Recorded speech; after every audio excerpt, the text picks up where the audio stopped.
La salle de banquet du palais de Koulouba a abrité, hier, la cérémonie de présentation de vœux des familles fondatrices de Bamako, des autorités religieuses et des forces vives de la nation au président de la transition, le colonel Assimi Goïta. C'était en présence du Premier ministre Tchogel Kokala Maïga, du président du Conseil national de transition, CNT, Malik Dio et des membres du gouvernement dont le ministre d'État, ministre de l'administration territoriale et de la décentralisation, le colonel Abdoulaye Maïga et celui des affaires religieuses, du culte et des coutumes, Mamadou Koné. Comme à l'accoutumée, le chef de l'État reçoit les vœux des différentes fêtières d'associations et de corporations de la République en début d'année. Occasion pour elle de faire le bilan de l'année écoulée. Ces regroupements dressent, en même temps, le tableau des réalisations tout en remontant aux autorités de la transition les préoccupations des populations. Le ton a été donné par le représentant des familles fondatrices qui a appelé au rassemblement. Souleymane Niaré a mis l'accent sur l'épineux problème d'esclavage par ascendance dans la région de Kaï. Il a invité à la vigilance et à la diligence dans le traitement de ce dossier. Ainsi, a-t-il dit, si le nord et l'ouest s'embrasent, il sera difficile de vivre à l'intérieur du pays. Dans ses vœux, le représentant des familles fondatrices a suggéré également au président de la transition de s'impliquer davantage dans le domaine scolaire pour que l'école retrouve son lustre d'antan. Il a formulé des vœux pour la paix et la stabilité du Mali.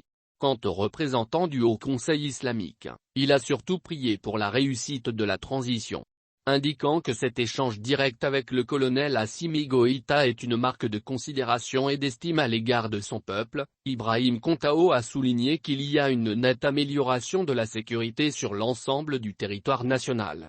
Il a rappelé son interlocuteur des promesses faites aux Maliens. Il s'agit, a-t-il souligné, de la lutte contre la corruption et l'impunité. À ce propos, l'émissaire du CI a laissé entendre qu'en la matière le gouvernement a le soutien du peuple. En outre, Ibrahim Kontao a mentionné l'acte blasphématoire que la religion musulmane a subi au cours de 2022. Cela, a-t-il déploré, du fait d'un de nos compatriotes qui a proféré des insanités contre le prophète Muhammad, PS et L, le Coran et la Mecque. Et Kontao de souhaiter que la foi de chacun soit préservée dans la nouvelle constitution en phase de finalisation.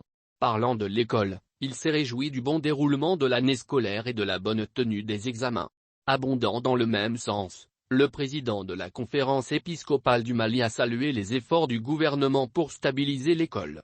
Au nom de l'Église catholique, Jonah Dambélé a ajouté que les religions et les cultures sont une richesse pour notre pays. Sur le plan sécuritaire, il a félicité les forces de défense et de sécurité. Leur effort est visible et des résultats encourageants sont constatables sur le terrain, a noté avec satisfaction le président de la conférence épiscopale. Nous saluons les avancées remarquables pour doter le pays des textes fondamentaux qui seront le socle de la stabilité du Mali de demain, a-t-il souligné, estimant que c'est un gage de la forme républicaine, unique, indivisible et laïque de l'État. Il finira par adresser au président de la transition ses vœux de santé, de paix, de sécurité et d'union.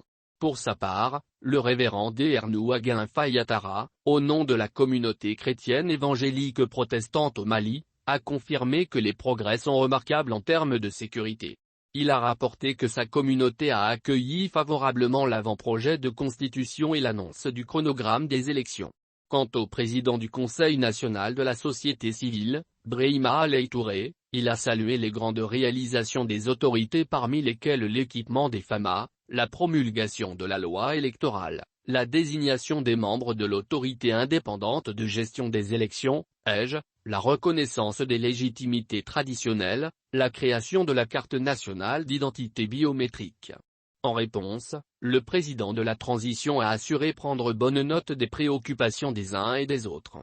Parlant de la lutte contre la corruption, le colonel Assimi Goïta a affirmé que la récupération des fonds de l'État a permis le paiement des salaires et l'achat des équipements malgré le contexte de l'embargo.